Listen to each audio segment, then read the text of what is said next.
Hello students, आज हम आपके साथ डिस्कस करेंगे पहला चैप्टर जिसका नाम है ऑन कम्युनिकेशन। तो आइए देखते हैं। The world has become smaller with the invention of communication devices such as telegraph, radio, television etcetera. कहता है दुनिया बहुत छोटी हो गई है with the invention of communication devices के आविष्कार से, जैसे कि टेलीग्राफ, रेडियो, टेलीविज़न इत्यादि। Communication at present is much faster and easier with the help of communication satellites in this space. कहते आज कम्युनिकेशन बहुत ही आसान हो गया है। कैसे? सैटेलाइट के माध्यम से, जो कि अंतरिक्ष में रहता है। Not long ago, communication scientists surprised the whole world by their wonderful program called Space Bridge. कहते बहुत लंबे समय की बात नहीं है जब कम्युनिकेशन साइंटिस्ट ने एक प्रोग्राम बनाया था जिसका नाम था स्पेस ब्रिज प्रोग्राम, जिसमें क्या था 5 different countries in various parts of the world were link together. जिसमें दुनिया के 5 अलग अलग देशों को आपस में जोड़ा गया था थ्रू सैटेलाइट के माध्यम से।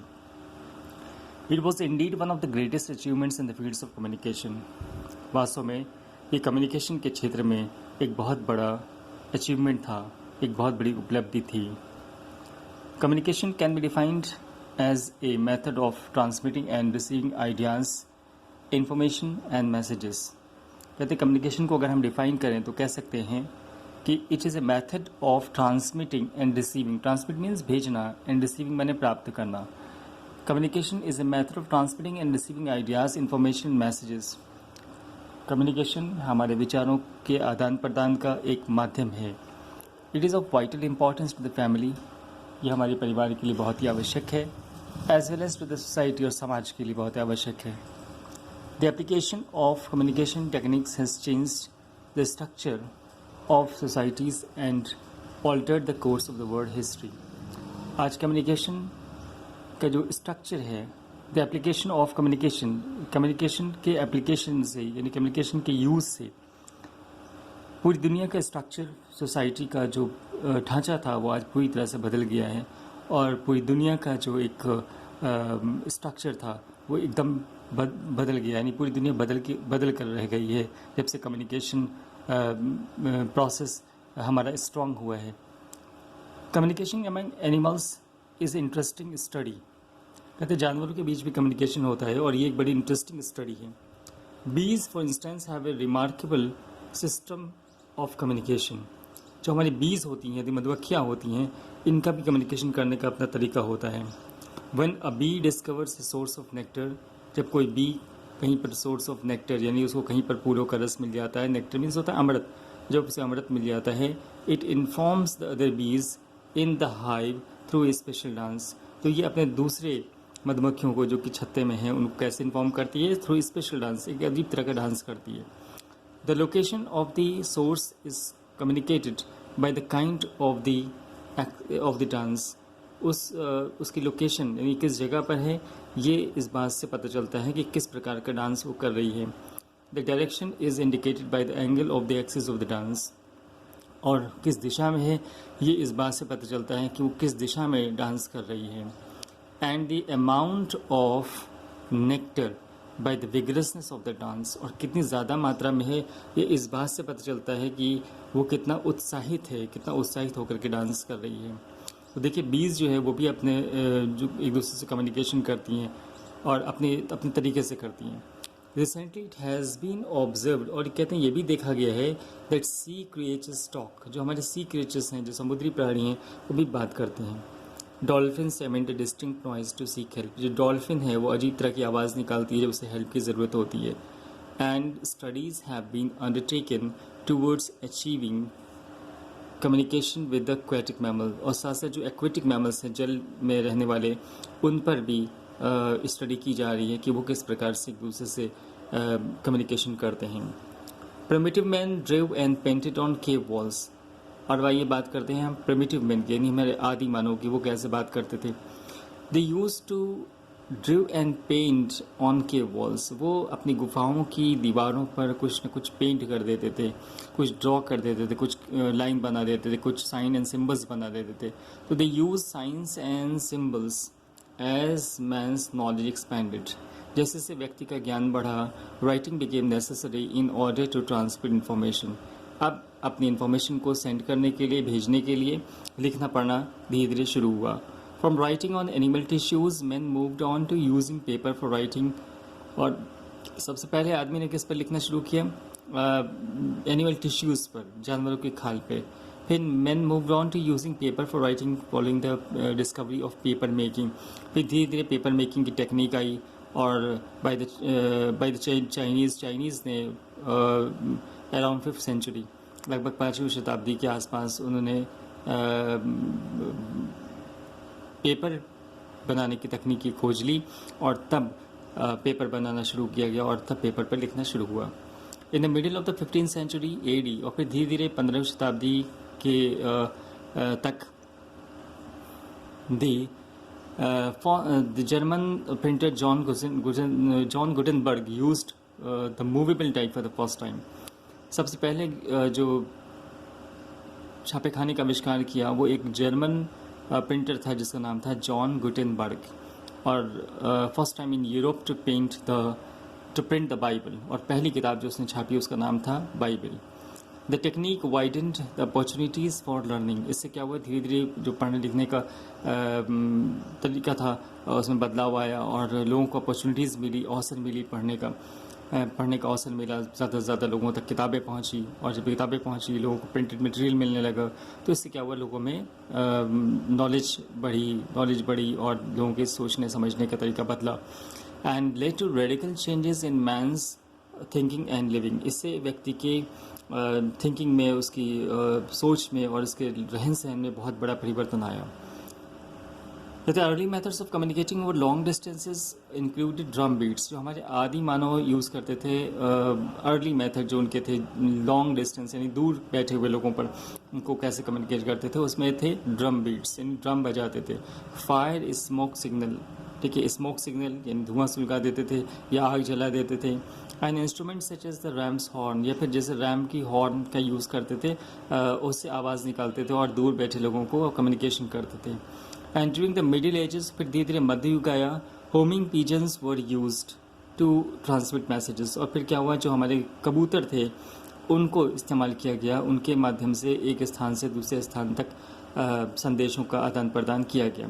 With the invention of Morse code by Samuel Finley Breese Morse of the USA in 1937. और फिर धीरे धीरे सैमुअल फिनले ब्रीज मोर्स ने मोर्स कोड का आविष्कार किया 1837 में. And telegraphic communication came into existence. और उससे क्या हुआ, टेलीग्राफिक कम्युनिकेशन संभव हुआ. And the American physicist Alexander Graham Bell invented the telephone 1876. और उसके बाद 1876 में अमेरिकन फिजिसिस्ट जिनका नाम था अलेक्जेंडर ग्राहम बेल, उन्होंने टेलीफोन का आविष्कार किया और made the oral communication over distances possible. और फिर धीरे धीरे जो दूर बैठे लोगों से भी संवाद संभव हो सका. The German physicist Heinrich Rudolf Hertz discovered electromagnetic waves in the 1887. और इसी तरह से जर्मन फिजिसिस्ट जिसका नाम हेनरिक रुडोल्फ हर्ट्ज था, उसने इलेक्ट्रोमैग्नेटिक वेव्स की खोज की इन 1887 में. एंड दस laying the technical foundation for wireless telegraphy. और इससे वायरलेस टेलीग्राफी संभव हुई. Marconi, the Italian inventor, was responsible for the invention of radio transmission. और मार्कोनी ने रेडियो ट्रांसमिशन का आविष्कार किया. By 1920, several radio stations began. 1920 तक लगभग बहुत सारे रेडियो स्टेशन शुरू हो गए. Radio station by 1920 several radio stations began transmitting. And in 1926 the first radio network, the National Broadcasting Company, was formed in the United States. 1926 में पहला radio network जिसका नाम था नेशनल ब्रॉडकास्टिंग कंपनी वो शुरू हुआ अमेरिका में, यूनाइटेड स्टेट्स में. और उसी के बाद Development in the field of picture communication has led to invention of television has expanded worldwide. कहते हैं फिर धीरे धीरे पिक्चर कम्युनिकेशन के क्षेत्र में विकास शुरू हुआ और अभी तक तो केवल आवाज़ ही हम एक दूसरे तक पहुंचा सकते थे और अब धीरे धीरे हमने पिक्चर को भी कम्युनिकेट करना शुरू किया पिक्चर के थ्रू भी. Communication satellites have made it possible to transmit programmes between continents. और ये कैसे संभव हुआ? ये सभी कुछ संभव हुआ कम्युनिकेशन सैटेलाइट के माध्यम से. Events can be seen as they happen in most part of the world. कहते हैं आज इसी कम्युनिकेशन सैटेलाइट के माध्यम से इवेंट्स घटनाओं को हम कहीं भी दुनिया के कोने में बैठे हुए कहीं भी दुनिया के कोने में बैठ करके किसी भी दुनिया के कोने में घटित हुई घटना को देख पाते हैं. Close circuit television is being used in the banks to identify cheque. और आज क्लोज सर्किट टेलीविजन का यूज़ किया जा रहा है बैंकों में चेक्स को आइडेंटिफाई करने के लिए. By the airlines to present flight information. Airlines के द्वारा फ्लाइट इन्फॉर्मेशन को डिस्प्ले करने के लिए. And by the doctors to demonstrate surgical operation. और डॉक्टर्स के द्वारा सर्जिकल ऑपरेशन को डिमॉन्स्ट्रेट करने के लिए भी इसका इस्तेमाल किया जा रहा है. The recently developed laser is capable of transmitting a large number of messages on a single beam of light. और जो लेजर टेक्निक है उसके माध्यम से बहुत ज़्यादा मैसेज बहुत ज़्यादा डेटा हम एक छोटी सी बीम ऑफ लाइट यानी एक छोटी सी किरण के माध्यम से हम उस पूरे डेटा को एक स्थान से दूसरे स्थान पर ट्रांसफ़र कर सकते हैं. The computer and video tape recorder which are helpful to restore retrieve and transmit information represent the new technology of communication. और आज के ज़माने में जो यूज़ किया जा रहा है कंप्यूटर या video tape recorder which are helpful to store जो हम हमारे लिए बहुत ही उपयोगी है डेटा को स्टोर करने में सेव करके रखने में आगे भेजने के लिए.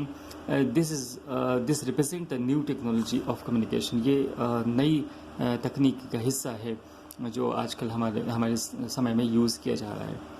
तो communication satellite are indeed a boon to the world of communication technology. कहते हैं अगर देखा जाए तो कम्युनिकेशन जो सैटेलाइट्स हैं ये हमारे आज के समय के लिए एक बून साबित हुए एक वरदान साबित हुए to the world of communication technology. Communication technology की दुनिया के लिए एक बहुत बड़ा वरदान साबित हुए. Any Earth orbiting spacecraft that provides radio, television, and facsimile communication between points on the surface of the Earth is a communication satellite. कहते कोई भी Earth orbiting spacecraft जो कि that provide radio, television, and facsimile communication, जो radio television को हूबहू signal भेजने का काम करते हैं और कम्युनिकेशन को सुगम बनाते हैं between the points on the surface of the earth यानी पृथ्वी के एक स्थान से दूसरे स्थान के बीच में कम्युनिकेशन ट्रांसफ़र करने का काम करते हैं. इसे कम्युनिकेशन सैटेलाइट उसी को हम कम्युनिकेशन सैटेलाइट कहते हैं और ये अंतरिक्ष में चक्कर लगाते रहते हैं.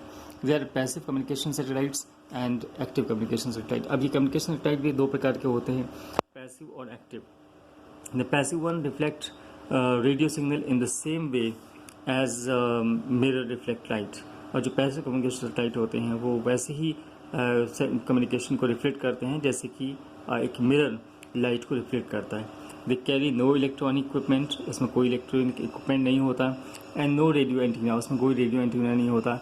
And the American satellites called Echo 1 and Echo 2 launch 1960s were of this type. और इको 1 इको 2 नाम के जो सैटेलाइट थे जो अमेरिका ने लॉन्च किए थे 1960 में वो इसी प्रकार के थे. Active communication satellite receive signal from transmitter station on the ground and transmit the signal to the receiving station on the ground.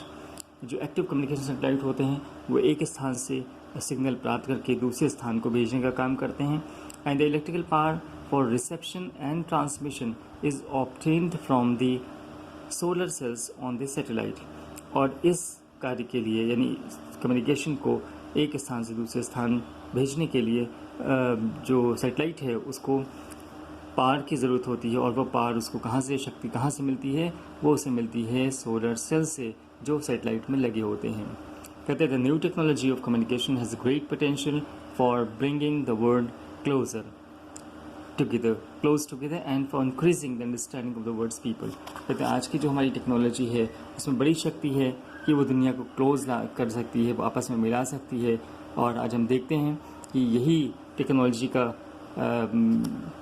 हमारे जीवन में कितना बड़ा उपयोग हो रहा है कि हम इस टेक्नोलॉजी के माध्यम से दुनिया के किसी कोने में बैठे हुए व्यक्ति से कहीं भी हम बात कर सकते हैं, उसे देख सकते हैं और अपनी सूचनाओं का आदान प्रदान कर सकते हैं।